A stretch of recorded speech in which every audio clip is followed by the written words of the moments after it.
So far, we've kind of focused on the addiction of the cotton gin, what cotton gin does, and different kinds of cotton, and especially on the impact of the cotton gin in the South. And really on the nation, not for the addiction of the cotton gin.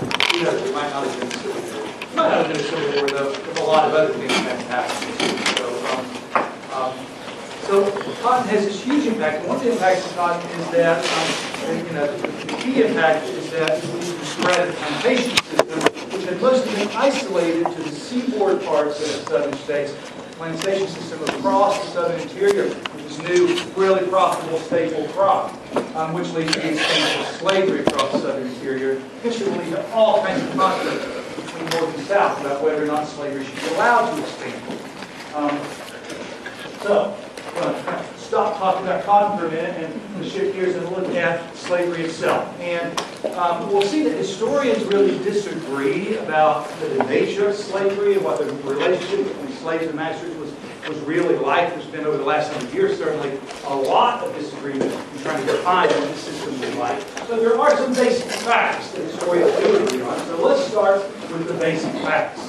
For instance, with the numbers. Now, we saw that historians didn't really agree very well on numbers when it came to counting Native Americans before contact. But they could pretty much agree that in 1800 there were about 1 billion slaves in this country. The census shows this. And by 1860, there's about 4 million. Almost all of this, as I said last time, by natural increase. By natural increase. Slaveholders. There are,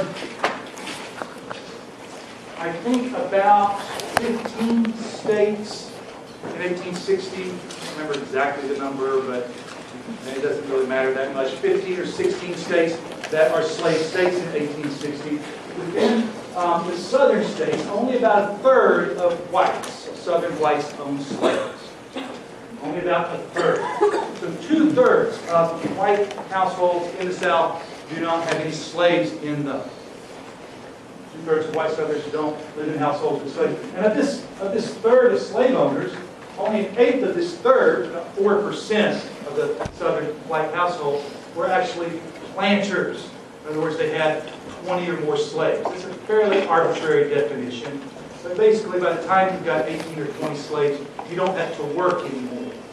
You can be a supervisor or a manager, a plantation manager, and so, or you can hire other people to supervise or oversee your plantation affairs and your slaves for you. So those, that's kind of different between kind of a planter and a farmer. A farmer usually has to work alongside his slaves. A planter can hire someone else to do that for him, or can be strictly a supervisor. So 4% of the population, about 1/8 of a 1/3, were actually households that could be classified as planters. Now, this brings out one of the many ironies, okay? And I love the smirking here. Sorry about that. But I can't help myself when it comes to talking about the ironies of slavery in the United States. So one of the ironies is that 2/3 of white Southerners did not own slaves or lived in households that owned slaves. Many of them lived in kind of regions that were on the edge of the plantation belt, in which the communities themselves weren't really heavily dependent on slavery as a labor system. Okay? Now think about this for a second. I'm going to argue later on, probably right before Thanksgiving. I'm going to be arguing that when Abraham Lincoln was elected to the presidency in 1860, Southerners, white Southerners in the lower South states, 7 of the lower South states, decided that with Lincoln's election, their institution of slavery was under attack, and it was basically doomed. That the federal government was no longer going to be in their corner. And so they voted to secede from the Union. Now, in order to secede, they had to have a secession convention. And they had to have at least a majority of white males in their states vote for secession. Okay? So if only 1/3 at the most of these households in these states are slaveholders, why would people vote to secede from the Union and go to war because of a system of labor that they didn't really directly benefit from? Where one of these ironies comes into play. Do you have an answer? Maybe it's just that they might want to, 1/3 or Okay, so there might be this kind of, there is some fluidity here, right? Some people are going kind of into and out of the slaveholding class, right? And so of the third that own slaves, most of them only own a few. 1, 2, maybe 5 at the most. The vast majority of households only own a few. They may be kind of going into and out of the slaveholding class. Yes? Because some own so much slaves and the slaves kind of 3/5 of the person they got more than they own slaves. Well, I think that's logical. I don't think people thought so much in those kind of abstract terms that I benefit from this because my state gets, so you're saying it's more power than the slaves we have. I don't think they quite thought in terms of quite that abstract and remote. They were much more concrete, thinking about their own personal interest more perhaps than the state's interest. This is where the age of the planter comes back into play, right? Because these planters, this 4%, had concentrated power in their own hands. And how do you do that in a democracy? How does 4% get to bend the will of people to their own will? Well, there's lots of ways. There's lots of connections between the planters and non-slave holders. You're a small farmer and you don't have any slaves, but you're growing a little cotton and you need to take your cotton to the gin to get a gin. You don't have a gin, but a planter down the road does, and he'll let you gin your cotton there for very, very low cost. Right? If you need a little extra help at harvest time, he might loan you, or at a very modest price, let you hire out a couple of his slaves to help you out. There's a patronage system here. You're dependent on those people and connected to them, maybe by maybe through economic dependencies, but there's a patronage system that ties poor whites to slaveholding, and they benefit indirectly from it. There's also something a little more sinister, that word, sinister going on here. I don't think I'll get back to this when we talk about secession. I might, but I'll talk about it now, just to kind of on this topic. When people went to vote, whether or not they were going to secede or not, there were debates. And one of the ways that these pro-secessionists tried to convince non-slaveholders to vote for secession, even though they would say, we know you don't own slaves, and it doesn't matter to you if they get liberated, or does it? Think, they said, what will happen to you guys if the slaves are emancipated, like Lincoln and the Republicans want to do? What will happen to poor whites? You're not going to emancipate those slaves without compensating the owners. You can't just free them without giving the owners some kind of compensation, which means higher taxes. And who's going to pay that? You are. Your taxes are going to go up. What's going to happen when these slaves are free? His masters aren't going to really lose from that. They might lose some, but they're going to be able to afford to send their children to private schools and to keep themselves enslaved from it. Not you. You're going to be experiencing a lot of racial mixing. Your children and their children on the same social level. They're going to bring your cost of living down, your standard of living down, excuse me. Because slaves, free blacks will work cheaper and they'll bring down wages, and that will have an impact on you. You'll be competing with them economically. They'll be socially mixing with you and your family. Who's going to, this is the big bugaboo right here, right? Who's going to come knocking on your lily white daughter's door and come courting one day? Right?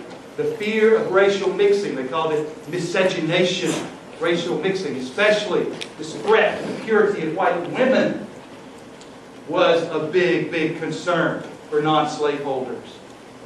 They realized they had economic and social benefits from keeping slavery in place. That emancipation would hurt them in other kinds of ways, that they benefited from this system whether they owned slaves or not.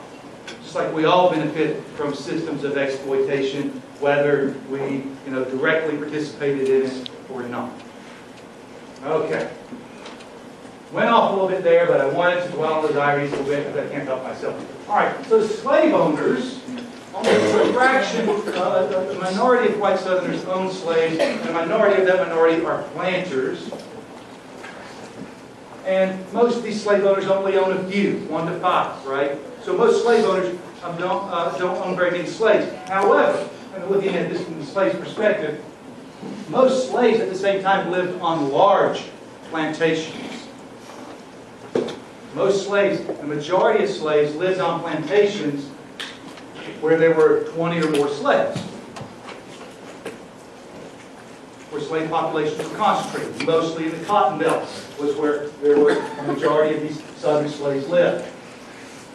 As I said before, slave wealth was concentrated. It was concentrated in the Cotton Belt. It was concentrated on large plantations. So the majority of slaves live on these large plantations in the Cotton Belt. Why is that important? Well, it's important to those slaves because in those situations, they have limited contact with whites, and they have some social autonomy. Write that word down. Autonomy. A-U-T-O-N-O-M-Y. Some autonomy. That's kind of a fancy word. It kind of means they have some space, they have some freedom. Maybe not legally free, but on a day-to-day basis, they can kind of, in a sense, kind of run their own affairs somewhat. Some autonomy. Limited contact with whites. Most of their contact is with fellow slaves, other African Americans.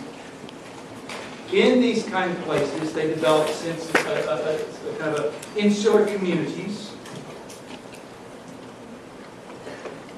They have kinship relations with one another. You're living on a small farm in the north part of Alabama where there's no other slaves in the household and there's very few African Americans in the community. You're going to kind of feel isolated and alone, aren't you?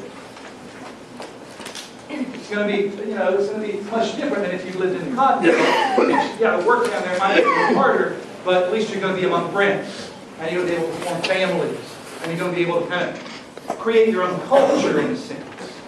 And so, in these slave communities, slaves enjoy more autonomy, and they kind of develop their own kind of African American subculture that we'll come back to later. Insular communities. Those are the basic facts, with a little bit of a significance for us there. Legal status of slaves. Historians also agree, pretty obvious, what the legal status of slaves is in the antebellum period. Legal status is that slaves are basically socially dead. This is a term that one historian used a long time ago, and I think it's a pretty good term to describe legal status of slaves. Social death.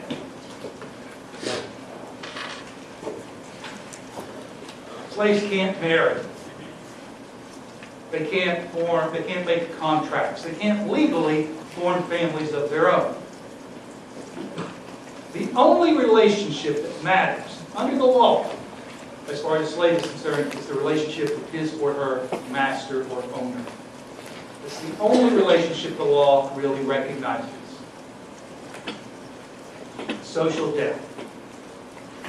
They are chattel under the law. Property.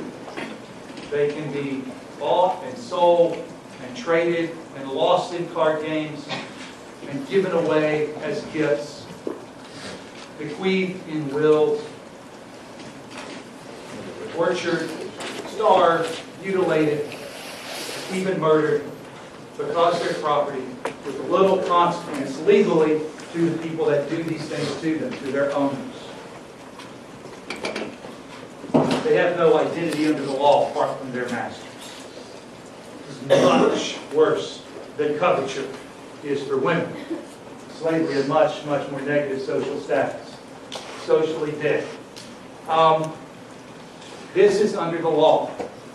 Now, there's a little bit, by the late antebellum period of the 1850s or so, it's beginning to soften a little bit in some places. Because abolitionists in the North are saying how horrible, immoral, and unchristian slaveholders are, so they're trying to prove how humane their system is.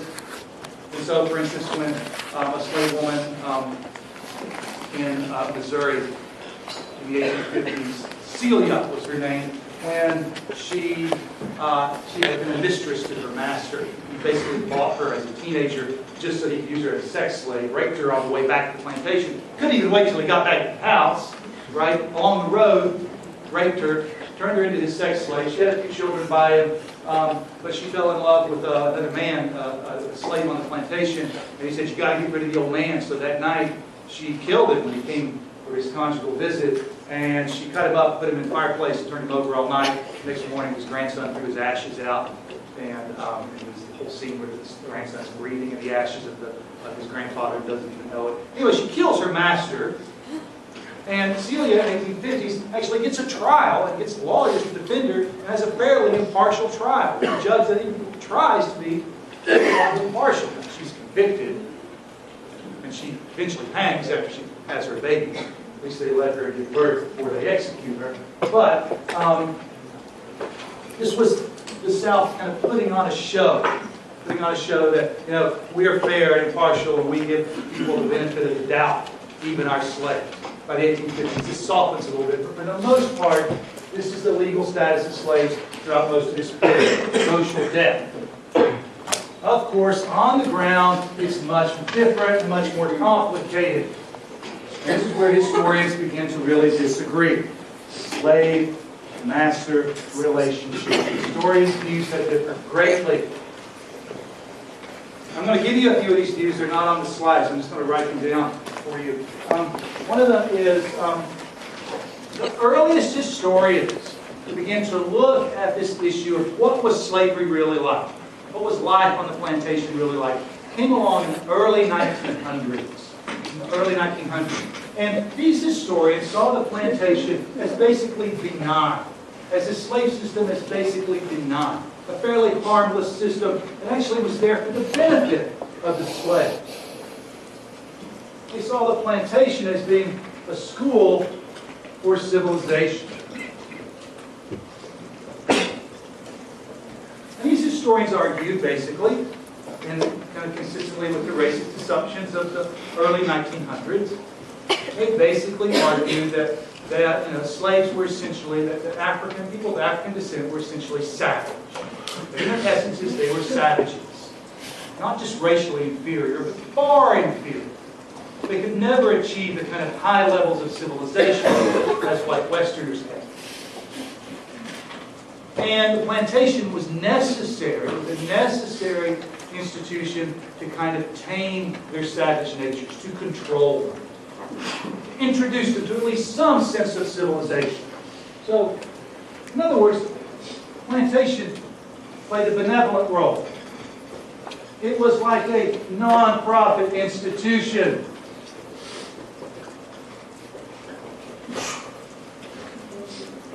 Slaveholders, these people argued, didn't really benefit from slavery. It was not a profitable labor system by the 1850s, these historians argued.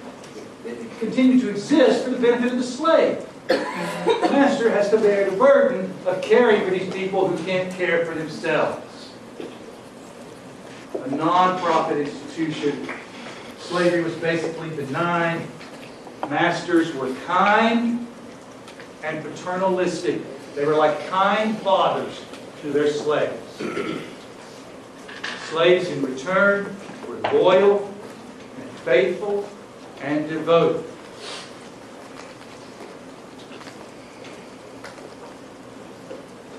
What does that sound like to you?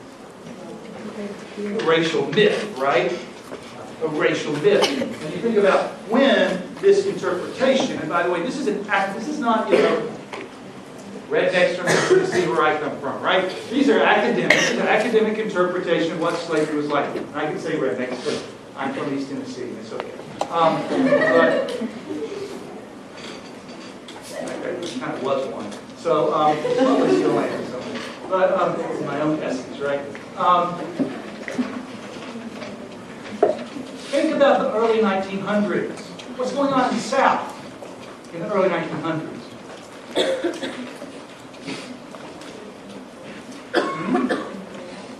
Jim Crow laws, right? Laws that have been put into place separating whites and blacks. Those were invented in the 1890s. In the early 1900s, southern states are very busy trying to figure out how to take the black vote away while letting white people still vote. Hard thing to do. They're not very good at doing it either.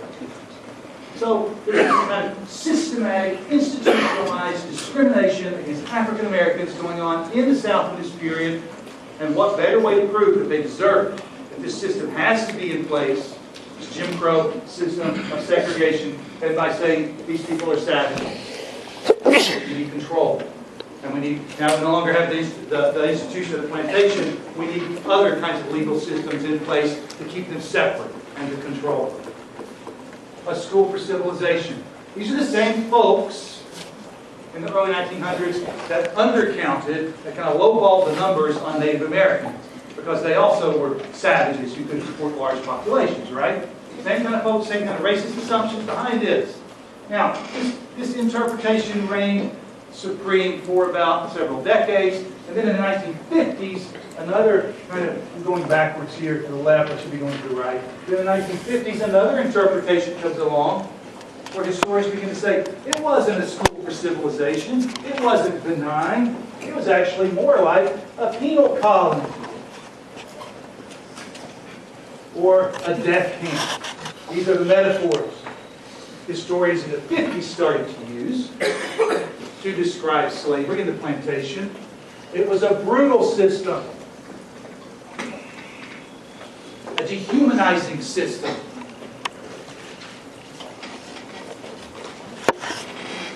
And in the plantation, slaves were warped.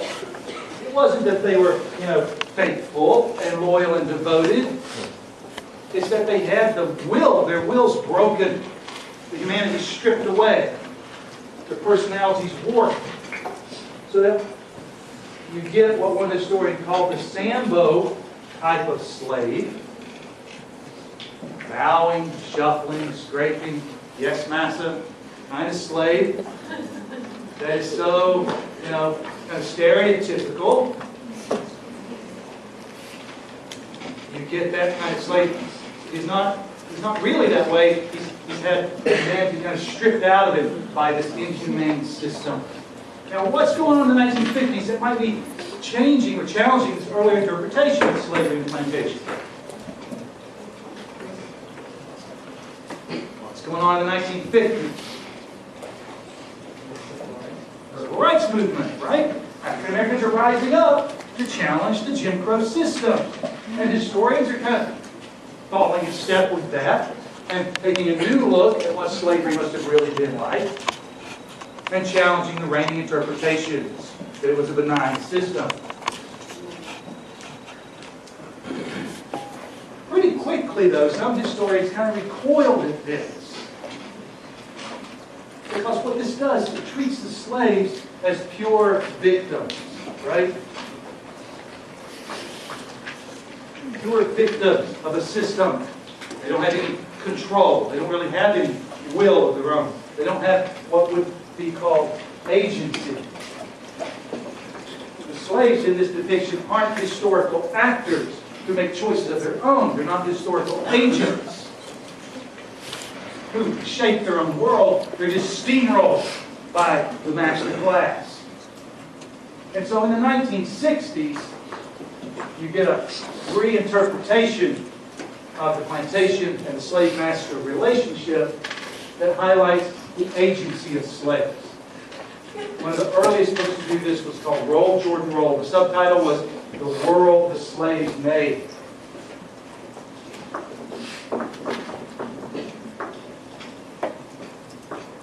Looks at slaves as creative actors who create their own culture in these, don't have the slide up there anymore, but in these communities, right, where they enjoy this majority, where they have limited contact with whites, that where they're fairly insular communities, they form families, they form social networks, they're very dense, they create their own culture, they have their own storytelling traditions. Guys maybe have heard of Brer Rabbit and Brer Fox, right? Uncle Remus stories. Uncle Remus was actually the creation of the white man, but the folklores. But you get storytelling traditions, traditions of song, music, and dance that mix African elements with Anglo and Euro-American elements. People start focusing on what slaves do, the kind of work they do, the kind of culture they have, the kind of hybrid culture that they create, looking at slaves as agents. And in some sense, not as masters, but as kind of a give and take in their relationship with their masters. Masters have a lot of the power, but slaves have a little power too. And those historians begin to focus on that. And that's pretty much the reigning interpretation that still prevails today. All right, slave-master relationship. So you can see, historians' views have varied greatly. What was this relationship really like? Was it all one-sided? Or was it a little more complicated? I think, and this is the one you probably need to make sure you write down a lot, because what I think, right? But I think that the best way to describe this relationship is the way Thomas Jefferson described it way back in the 1780s. Jefferson said that the relationship between the slave and the master, Jefferson knows something about this, right? Well, he said it's a constant state of war. Constant state of war. War, of course, means that slaves and masters are enemies of one another. He saw the slave-master relationship as creating enmity between black and white. This is one reason why he really, really was uncomfortable with slavery, because it created enmity. And he really did kind of want to do away with slavery. He thought it was bad for the Republic. He didn't see how you can emancipate the slaves without creating a race war, because whites and whites were enemies. And that will remain the case if slavery is abolished. Anyway, a constant state of war. Constant state of war. Each side, master and slave, constantly battling over whatever the issue is, trying to win concessions from the other. Sometimes the master wins these battles, sometimes the slave wins. It's kind of like a parent and a child in some ways, right? Kids know how to get their way. You know, they just wear you down. They know what I'm talking about, right? They wear you down. And they know that too. They got their strategies, right? Well, it's kind of like that, right? Constant state of war. Each trying to win concessions from the other. Sometimes the slave wins, sometimes the master wins. Typically, these conflicts, which happen all the time, are non-violent. But both sides know that any moment that can change. The master might pull out the whip. Or the slave might slip a little poison into the food. Or cut your throat in the middle of the night.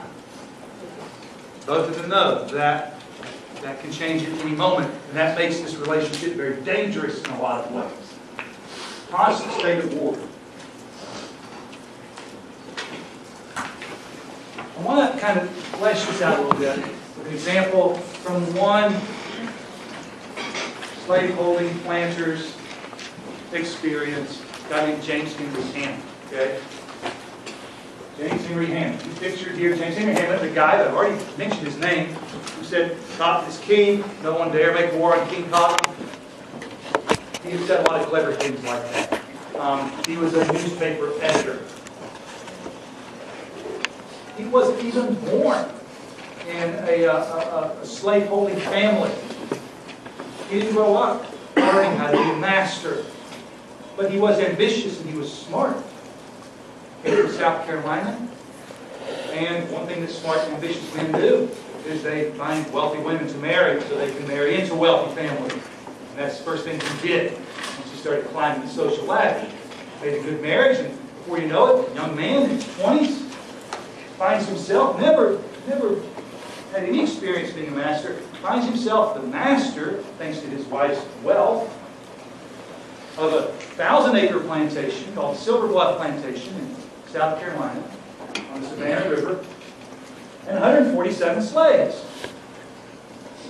Doesn't know anything about planting cotton or managing slaves, so he decides, I better start learning some stuff about this. And he keeps a very careful, detailed, very detailed diary, very careful records, so he can kind of track his progress, see how I'm doing. Because he gets advice from people who have experience in these things, and he keeps very careful records, and the documents he leaves behind and show us, okay, what's Hammond doing, what's life like on his plantation. They show us this battle, state of war between Hammond and his slaves in the slave community at Silver Bluff. And there are three main areas that became battlegrounds between these two people, these two entities. 30 years battling with the slaves. The first big battle, and Hammond picked this fight. In some ways he picked all, was over the slaves' religious autonomy. Over their religious autonomy. Hammond's friends told him, the first thing you guys, the thing about the Silver Bluff slaves is they've been basically unsupervised for a long time. It's an absentee-owned plantation. Master wasn't around. Left overseers, even African, even slave drivers, African American overseers in charge of the plantation. They had a lot of autonomy, pretty much left alone. They were used to that. And they developed their own kind of African American Christianity on the plantation. They had their own slave preachers that preached to them in ways that they liked to be preached to. They had their own worship style, their own worship services, their own music. The first thing his friends told him was, you've got to get rid of that slave religion. That's dangerous stuff. Christianity in the hands of these slaves is dangerous stuff. It empowers them. It makes them think they're somebody. And you don't want that. You'll never be able to manage them as long as they think they're somebody. So you have to take control of their religious lives. The first thing Hammond does, he comes in and says, okay, no more slave church, no more slave preachers. I'm going to build you a nice little chapel here on the plantation. There's a nice little chapel called St. Catherine's, named after his wife. And you guys can come in. I'll bring a white preacher in, an ordained minister, with ministerial training and proper degrees and credentials. He'll come in and preach to you on Sundays. So he did. He did away with slave prayer meetings and slave preachers and brought them into his chapel on Sunday mornings, and people would come and visit. They would say, I went to visit Hammond's plantation and visited his plantation church. Never saw a better behaved group of slaves in all my days. They sat there quietly in neat little rows and didn't make a peep. And they just really seemed to enjoy that worship. And that preacher got up and he preached about slaves, how it's your duty to submit to your masters. And they just drank it up. Hammond had one battle with his slaves over their religious autonomy. And a few months, maybe a year or so later, he's writing his journal. Slaves are sneaking off in the middle of the night, going out into brush arbors to have their own worship services, and they've got their own preachers again. This battle goes on.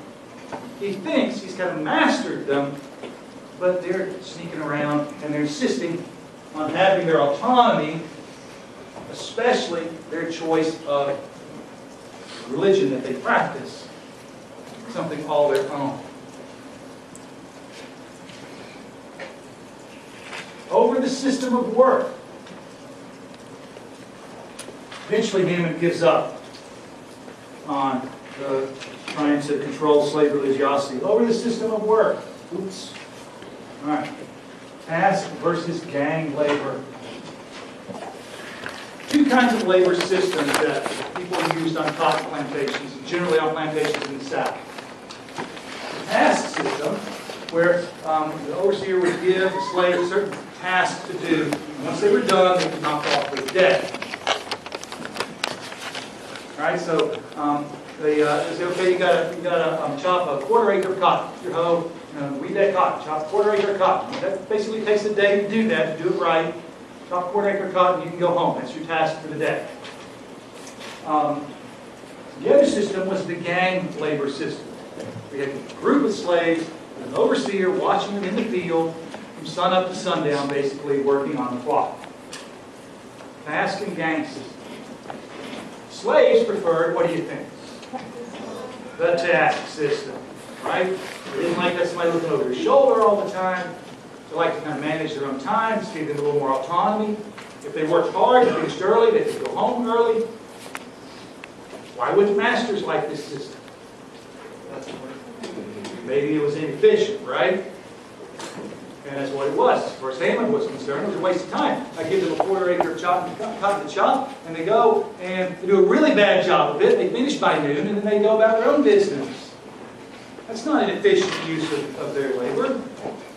They're not working and doing quality work for me. So he does away with the task system and implements the gang system. And he forces them to work all day long under somebody looking over his shoulder all day. And they hate it. And he knows they hate it, but he sticks with it. And he keeps at it. But a couple years later, seemingly having won this battle with the labor system on his own plantation, he's writing in his journal, had to go back to the task system. They hated the gang system so much. They complained, they wouldn't work, they resisted, and I had to give in. So again, this crucial area of the kind of labor system he's going to have on his plantation, he's basically forced to give in to the will of the slaves. Over provisions and rations. Battles over provisions and rations.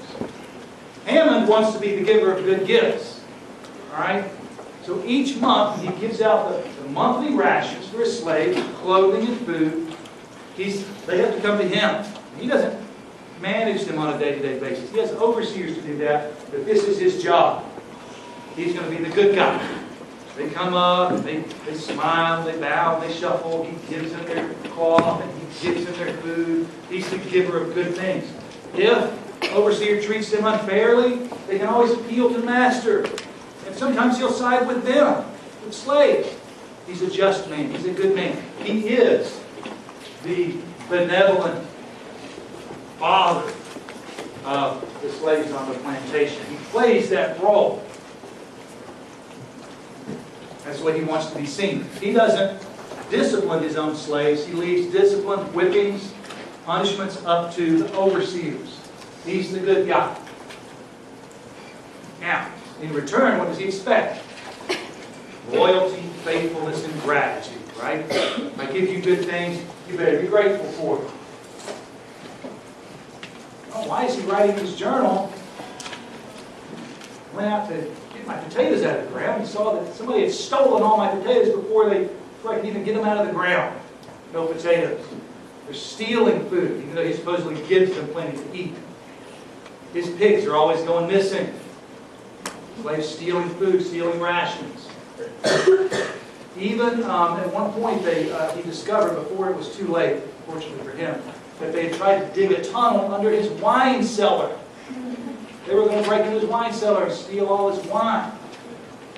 This constant battle over these areas on the plantation, provisions and rations. Sometimes Hammond would win, sometimes the slaves would win, but it was a constant state of war. Slaves did have some autonomy, and they did assert their will, and many times they got their way.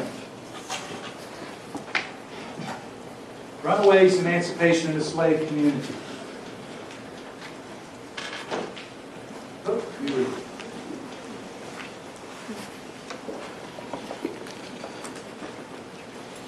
One of the biggest ways that slaves resisted was by running away. Something around 50 or 55 slaves ran away from Silver Bluff Plantation where Hammond's life is. 50 or 55 slaves, not one of them escaped. They ran to escape punishment or because they were mad. Hammond's policy was if you return voluntarily, you only get 3 lashes a day with the whip for every day you were gone. We have to chase you down, it's 10 lashes for every day you were gone. It was kind of an impossible situation. I mean, he stayed out a long time. Other members of the slave community would bring food out to them in swamps and woods and stuff. Running away, a form of resistance. They weren't particularly happy there under Hammond's management. And they expressed that in lots of ways. However, when the Yankees came in 1865 and liberated the slaves, and slaves were emancipated, interestingly, not one slave left Silver Bluff. All of them stayed. Now, Hammond was dead by then, but some people, like these guys, would point to that and say, there you go. Slavery, plantation was a non-profit institution. Masters were benevolent and kind. Slaves were faithful and devoted. When they had a chance to leave, they weren't bitter and angry. They stayed because they were devoted to their masters, because this place had treated them well.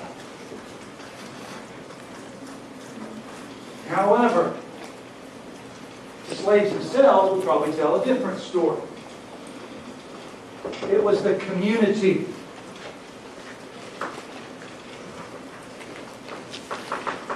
that they loved about Silver Bluff Plantation. That's where their family members were. That's where their wives and children were. That's where their lives were. This was home. It was a community that had helped them when they ran away. It was a community that together had resisted Hammond's attempts to impose his religion on them, to restrict their rations, to present himself as a benevolent master. to impose the gang system on them. It was the community that resisted that, and together the community was able to assert itself and get some autonomy in their lives. That was why these slaves stayed behind. Just to kind of give you an extreme example of this, there was a true story, right? There was a guy in North Carolina, a slaveholder in North Carolina, who, 1849, decided, California, gold rush, I'm going to go out, I'm going to become a gold miner. He took his slaves, he got on a ship and sailed all the way around South America, up the west coast, San Francisco area, staked his claim, paying for gold, got a bunch of gold, he and his slaves, got back on the ship, started heading back around, going back home to North Carolina a couple of years later. On the way back, the master died on board the ship. So think about it, right? You're a slave, you're out in the middle of the ocean somewhere, maybe at the next port you can get off, you've got all this gold, your master's dead. Certainly you can find a way. If you can't find a way to get your freedom here, you really are stupid, right? Certainly you can find a way to get your freedom and live it up and retire somewhere. But these guys didn't. They stayed on the ship. They went back to America. They walked from wherever they, Charleston or wherever, back to their North Carolina plantation. They took that gold and they returned it with their condolences to their mistress, the widow of their master. And they went back to their lives as slaves on the plantation. Sounds crazy, doesn't it? Well, why would they do that? Because that's where their families were. Some of them had wives and children there. And even though the law might not recognize those marriages, they did. And even though the master might not respect those relationships and might separate families, they weren't going to make that choice. They were still human beings. And they still loved their children and their families. They were devoted to that. Some things, they would have said, are more important than my freedom. Sounds almost ridiculous in some ways, but some things are more important than freedom. Community was what made these slaves satisfied and content, not their kind master. All right, on this topic, slave family. Sorry about that. All right. Historians writing about slavery have, beginning in the 1970s, looking at this whole issue of slave agency, looked at how slaves formed families.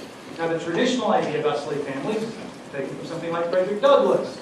People in the 1950s who were writing about slavery as penal colony, the death camp, relied heavily on stories like Douglass's narrative to make their case. As you can imagine, Douglass's whole argument is that the slave family is basically destroyed.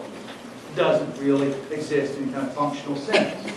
Historians have challenged that, looking at the bigger picture, said, yeah, slaves did form families. They formed nuclear families, which means nuclear families is like mom, dad, and kids living in the same household together. As well as extended families, they had nuclear families living in the slave quarters. These families, these two-parent households, it's not like some historians previously had depicted the family. They didn't really have families. The male was a kind of a stud who impregnated women, and the households were headed by single females. It wasn't that way at all. Two-parent households functioned like a lot of free families function. Provide self-esteem, love, companionship, sense of self-worth, value, and protection. Limited, you can't protect your family from the master, the overseer, but some protection. Common law marriages benefited slaves and masters alike. Slaves liked entering into these stable relationships. Masters often allowed that to happen, and in many cases honored those family relationships and didn't sell their slaves, break up their families in slave sales as frequently as it is sometimes thought. Because they realized the stability and happiness and contentment of my slaves is important to maintain some stability on the plantation. and slave families reproduced, and that generated more slaves, future generation of workers for the masters. Slave families. Slaves also resisted this system, just like we saw with Haman, in countless ways. They pretended to be sick. You ever do that, right?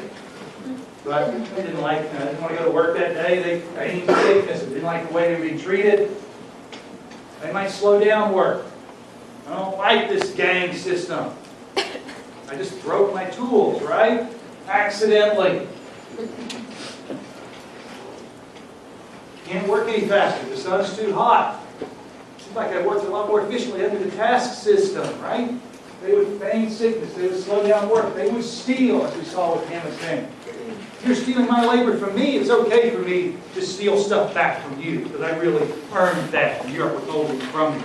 You expropriate my labor, I'll expropriate your goods. Destroy property. Barn burnings. Big crime.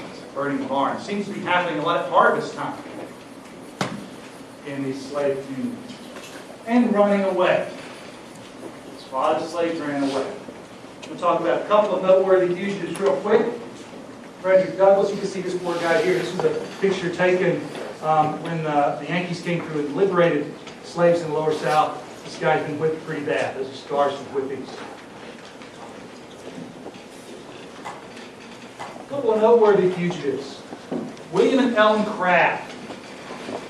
William and Ellen Craft lived on a plantation in Middle Georgia. In Middle Georgia. Nobody ever escapes from Middle Georgia. It's in the Lower South. Where are you going to go? These people were actually treated well by their master and mistress. William was a personal servant to his master. He wasn't a field worker. He had a good job. Slave jobs go. Ellen was a very light-skinned woman. She was a personal servant to her mistress. They were treated well.